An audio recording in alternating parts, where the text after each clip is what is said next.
धाकड़ खबर, बेखौफसुमा बेबाक अंदाज।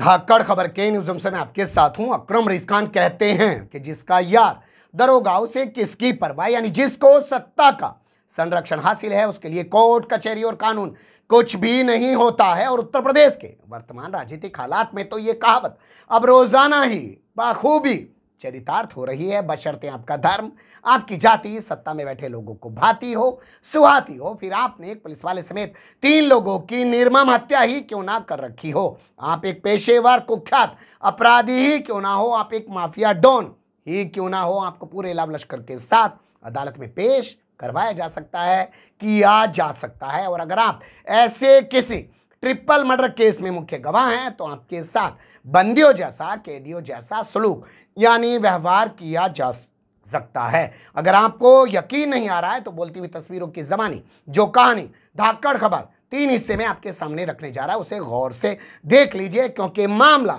जुड़ा हुआ है माफिया डॉन ब्रजेश सिंह और मुख्तार अंसारी से। लेकिन सबसे पहले इन दोनों के प्रोफाइल पर एक नजर डालना बेहतर होगा। सबसे पहले बात कर लेते हैं मुख्तार अंसारी को लेकर। मुख्तार अंसारी वर्तमान समय में उत्तर प्रदेश की बांदा जेल में बंद है। वर्तमान समय में उन्होंने चुनाव नहीं लड़ा है। उनके बेटे अब्बास अंसारी ने ओम प्रकाश राजभर की पार्टी से चुनाव लड़ा है और चुनाव लड़ने के बाद उनके बेटे के खिलाफ दुनिया भर के मुकदमे किए जा चुके हैं। वो भी अपनी जान बचाने के लिए भागा फिर रहा है। मुख्तार अंसारी की पत्नी पर, मुख्तार अंसारी के सालों पर, मुख्तार अंसारी के जो बड़े भाई हैं गाजीपुर से बहुजन समाज पार्टी के सांसद हैं पर भी गैंगस्टर की कार्रवाई की जा चुकी है, यानी कि सब लोग मैदान छोड़कर फरार है।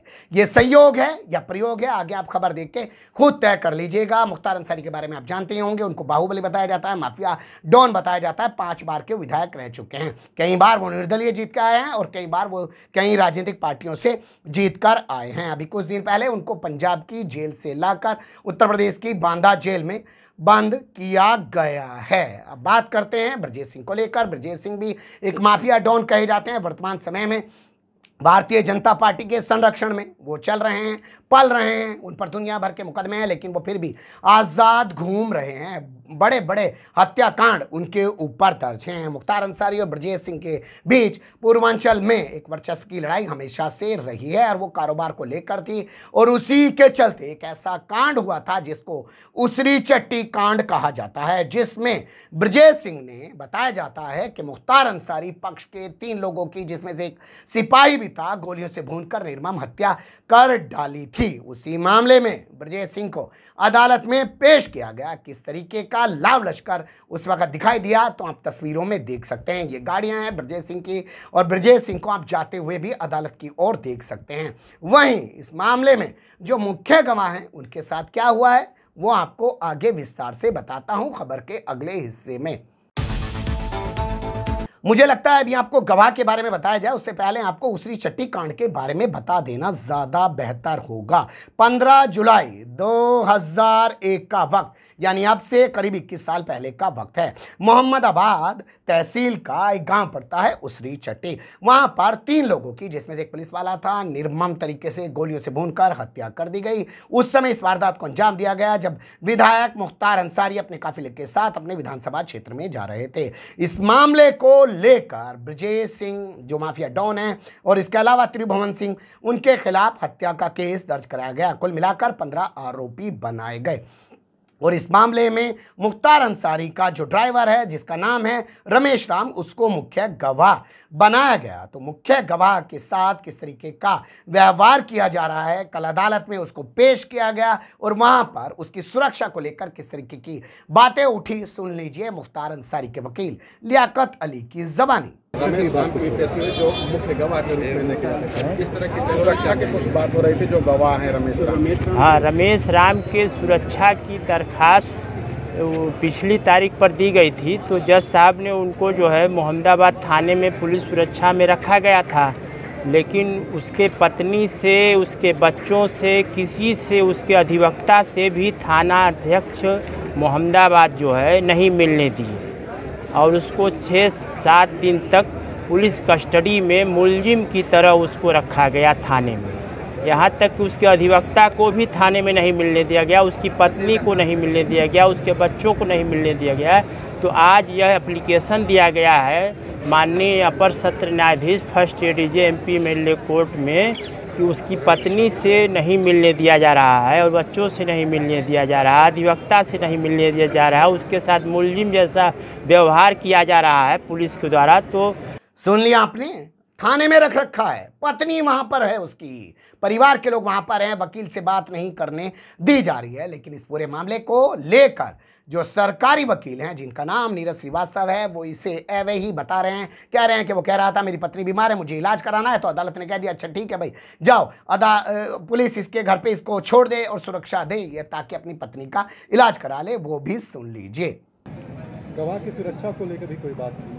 हाँ, गवाह ने अपनी सुरक्षा को लेकर के, चूँकि इसके पहले 29 तारीख को जब वो गवाह उपस्थित आया था तो उस दिन उसने अपनी जान को खतरा बताया था, तो माननीय न्यायालय द्वारा उसको मोहम्मदाबाद पुलिस को विशेष सुरक्षा में रखने के लिए आदेश कर दिया था। आज उसने कहा था कि हमारी पत्नी की तबीयत ख़राब है और थाने में रहने से जो है उसको दिक्कत हो रही है, पत्नी का इलाज कराना है।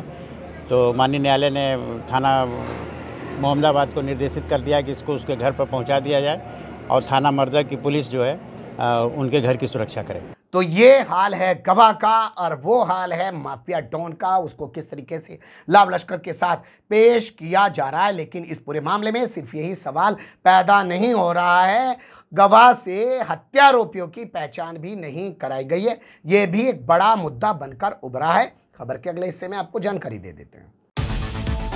जी हाँ, इस मामले में गवाह जो मुख्य गवाह है रमेश राम, उससे हत्यारोपियों की शिनाख्त भी नहीं कराई गई है, पहचान भी नहीं कराई गई है। और अब इस मामले में एक एप्लीकेशन मूव करके खानापूर्ति करने की कोशिश की जा रही है, जबकि अब गवाही चल रही है, जबकि अब जो है जिरा चल रही है। तो ऐसे में ज़रूरी नहीं है कि गवाह के ज़रिए अदालत हत्यारोपी की पहचान करने, शिनाख्त करने की इजाज़त दे दे। यकीन नहीं आ रहा है तो मुख्तार अंसारी के वकील लियाकत अली को सुन लीजिए, वो कह रहे हैं ये अर्जी खारिज हो जाएगी। अब जीरा में तो उससे जो है यह प्रश्न सरकारी वकील साहब जब बयान कराए तो वो कहा कि मैंने मुलजिमान का चेहरा देखा था और मुलजिमान का चेहरा मैं पहचानता हूं और सामने आने पर मैं पहचान सकता हूं, यह उसने मुख्य बयान में अपने कहा। लेकिन सरकारी अधिवक्ता महोदय द्वारा यह नहीं पूछा गया कि क्या आप ये मुलजिम जो हाजिर अदालत है इनको देख करके आप बता सकते हैं कि यही लोग थे कि नहीं थे, यह प्रश्न नहीं पूछे। तो आज पुनः जो है सरकारी अधिवक्ता द्वारा सबमिट करके एप्लीकेशन माननीय अपर सत्र न्यायाधीश फर्स्ट एडीजे साहब एमपी एमएलए कोर्ट में एडीजीसी महोदय द्वारा सबमिट करके एप्लीकेशन दी गई कि यह प्रश्न पूछना सहवन छूट गया है कि मुलजिम जो है मतलब गवाह जो है मुलजिम को पहचानना चाहता है और यह जो है सवाल पूछना सहवन छूट गया है। यह जो है दरखास्त एडीजीसी महोदय ने दिया था आज, जिसको जज साहब ने कहा कि इसको हम खारिज कर देंगे और यह जो है ड्यूरिंग दी इन्वेस्टिगेशन आपको देना चाहिए, ये ट्रायल के समय आप जो है कार्रवाई शिनाख्त की एप्लीकेशन ये मंजूर नहीं किया जा सकता है। अब आपको बताते हैं सरकारी वकील का हाल। सरकारी वकील हैं नीरज श्रीवास्तव, वो कह रहे हैं कि हमने पहचान कराने के लिए एप्लीकेशन मूव की है, उन्हें भी सुन लीजिए। मुलजिमान की पहचान के लिए एक दरखास्त अभियोजन की ओर से दी गई है और जिस पर आपत्ति के लिए अभियुक्तगण से आपत्ति के लिए अगली तिथि को आपत्ति प्रस्तुत करने के लिए कहा गया है। सोचिएगा कि जिस वक्त पहचान करानी थी उस वक्त तो कराई नहीं, और जिस वक्त पहचान नहीं करानी है उस वक्त एक एप्लीकेशन देके खाना पूर्ति कर रहे हैं। क्या ये संयोग है कि एक और मुख्तार अंसारी के पूरे परिवार को मुकदमे लगा कर मैदान छोड़कर भागने को विवश कर दिया गया है, और दूसरी ओर ट्रिपल मर्डर के जो मुख्य गवाह हैं रमेश राम, उनके साथ इस तरीके का व्यवहार किया जा रहा है कि लाव लश्कर के साथ ट्रिपल मर्डर के हत्यारोपी माफिया डॉन ब्रजेश सिंह अदालत में पहुंच रहे हैं और जो मुख्य गवाह है उसके साथ कैदियों जैसा, बंदियों जैसा व्यवहार किया जा रहा है, उसके परिवार को भयभीत किया जा रहा है, डराया जा रहा है ताकि इस पूरे मामले में ब्रजेश सिंह को बरी करवाया जा सके। ये एक नया स्टाइल है, नए उत्तर प्रदेश का। सोचिएगा इसके बारे में भी कि जिसका यार दरोगा, क्या उसे किसी की परवाह होती है। बने रहिएगा धाकड़ खबर के साथ। कमेंट्स के रूप में आप लोग अपनी राय दे सकते हैं, खबर को लाइक कर सकते हैं, चैनल को सब्सक्राइब कर सकते हैं, ज़्यादा से ज़्यादा हमारी खबरों को शेयर कर सकते हैं। फिर ऐसे ही किसी सुलगते हुए या उलझते मुद्दे लेकर मैं आपके सामने हूँगा हाजिर। फिलहाल अभी मुझे दें इजाज़त।